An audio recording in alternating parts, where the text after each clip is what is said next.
So, good day everyone. Ako nga pala si Harin Camino. So, at sa video na ito, ipapakita ko kung paano mag-install ng Apache Kafka at RabbitMQ sa isang computer. So, ang mga tools na ito ay widely used as messaging system at real-time data processing sa modern application. So, tara, simulan na natin. So, sa part 1, installing Apache Kafka. So, step 1, download Kafka. Una, mag-open tayo ng browser at pumunta sa official website na Apache Software. So, this is the website of Apache Software or Apache Kafka. So, pag nandito na tayo, punta kayo sa Kafka download page at i-download ang latest version ng Kafka. So, pag nandito na kayo, punta kayo sa binary downloads at hanapin nyo ang Scala 2.13 Kafka version 3.9.2. So, i-download nyo na pag nakita na ninyo. And sunod naman is ang pag-install ng Java.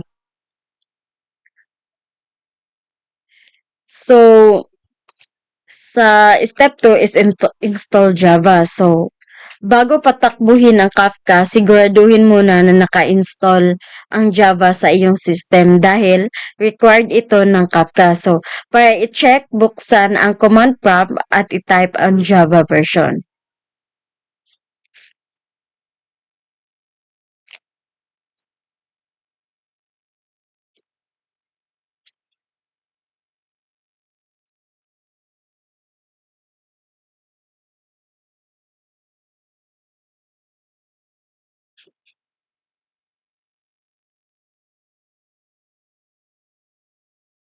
So, dahil hindi pa natin na-install yung Java, so that kailangan nating i-install.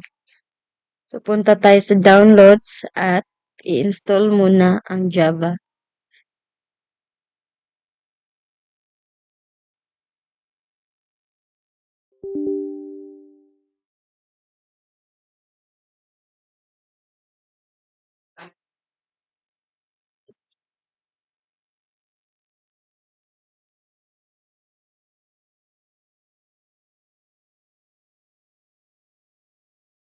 So, kailangan mo lang nating antayin na ma-install yung Java. So, pag natapos mo nang na-install, so sa step 3 naman tayo is ang pag-extract ng Kafka files. So, pagkatapos ma-download ang Kafka, pag matapos ma-download ang Kafka, i-extract ang zip file sa inyong desired folder. So, ito ang folder ng Kafka. So, sa step 4 is start Zookeeper. So, kailangan ng Kafka ang Apache Zookeeper para ma-manage ang cluster nito. So, buksan ang command prompt. So,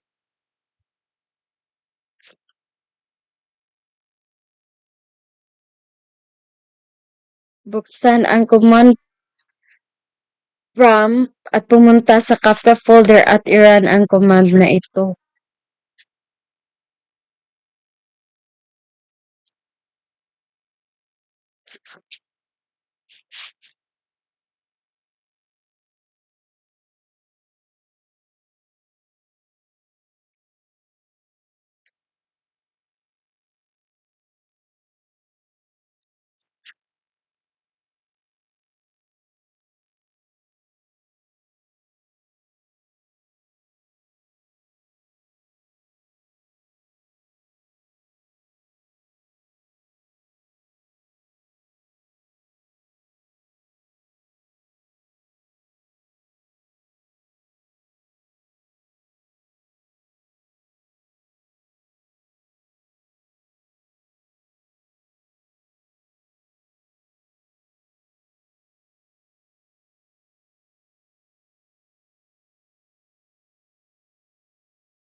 Pagkatapos mo nang i-prompt yung ipa-prompt para sa pag-start ng Zookeeper, so Dito naman tayo sa step 5, ang pag-start ng Kafka server. So sa panibagong terminal, start naman ang Kafka server gamit ang command na ito.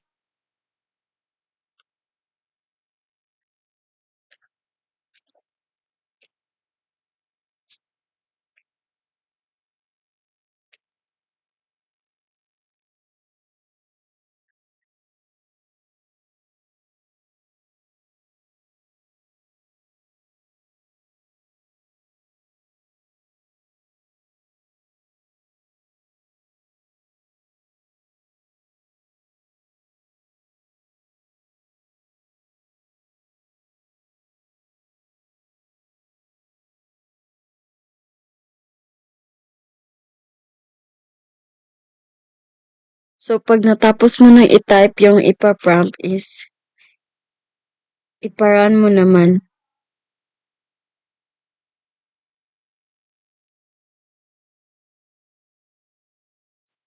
So sa step 6 is create a topic. So para matest ang Kafka, gumawa ng topic gamit ang command na ito.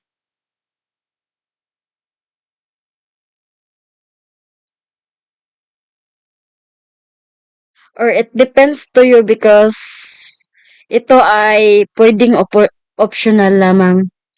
So, punta naman tayo sa part 2, ang pag-install ng RabbitMQ. So, step 1, download Erlang. So, para makapag-install ng RabbitMQ, so, kailangan muna ng Erlang dahil dito ito naka-base. So, pumunta sa official website ng Erlang at i-download ang installer. So, this is the website of download Erlang or OTP. So, step 2, install RabbitMQ.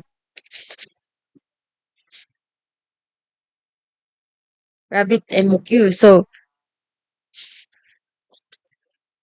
just open the OTP or the Erlang and install.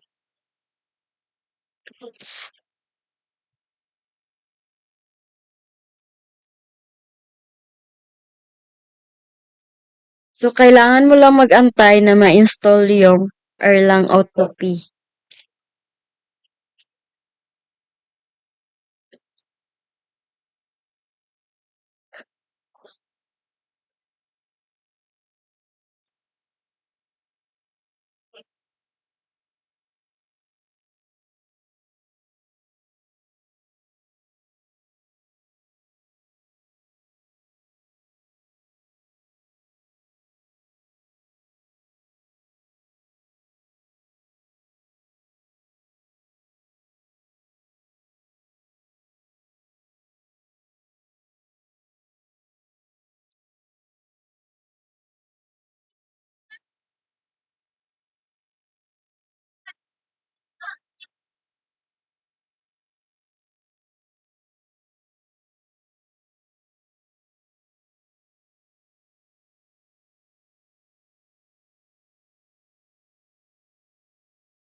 So, pag matapos nang ma-install ang Erlang, so, sa step 2 naman tayo ang pag-install ng RabbitMQ.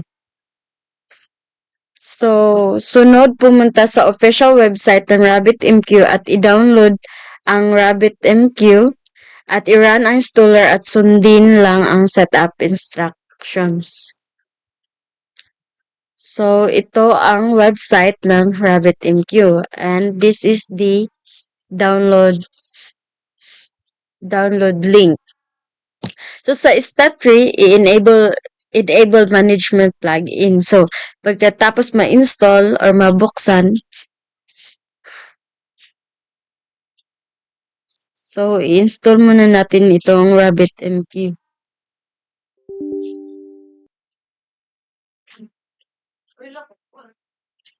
So, antayin mo na saglit na ma-install yung RabbitMQ.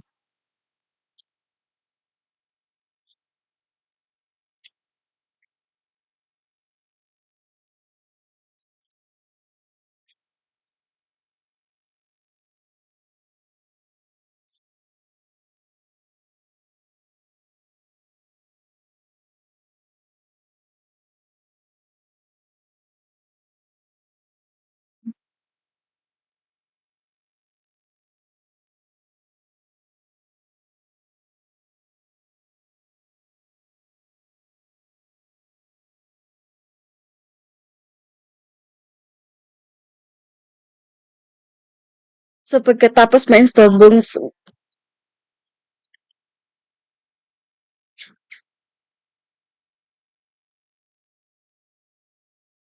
pagkatapos ma-install, buksan ang command prompt at enable ang management plugin gamit ang command na ito.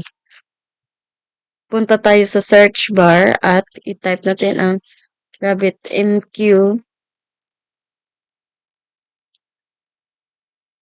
at run as administrator at i-prompt ang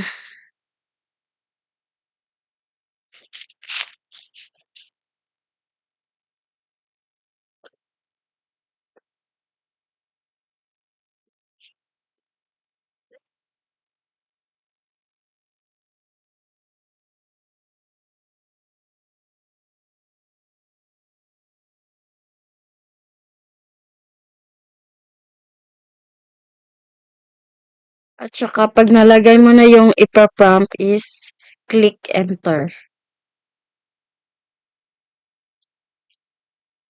So, this is the enable management plugin. So, punta tayo sa step 4 at access RabbitMQ dashboard. So, bago muna pumunta doon, kailangan mo munang i-exit itong enable management plugin.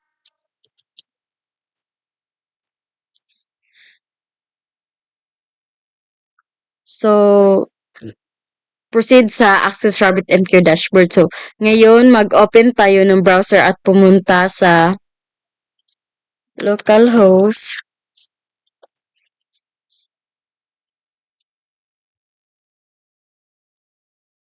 $.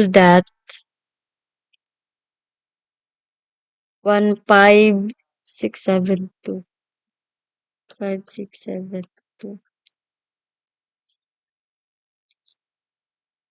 and type the username guess and also the password is guess and log in.